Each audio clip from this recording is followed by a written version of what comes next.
Welcome back to another technical deep dive here in the debug zone. Today we're tackling a big question and breaking it down with insights from other users. Hopefully this clears up some misconceptions and helps you get the answer you need. So buckle up, stay a little curious, and let's jump right in.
And that's a wrap.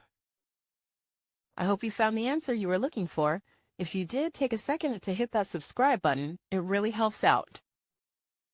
And let me know in the comments which solution worked best for you. See you next time in the debug zone.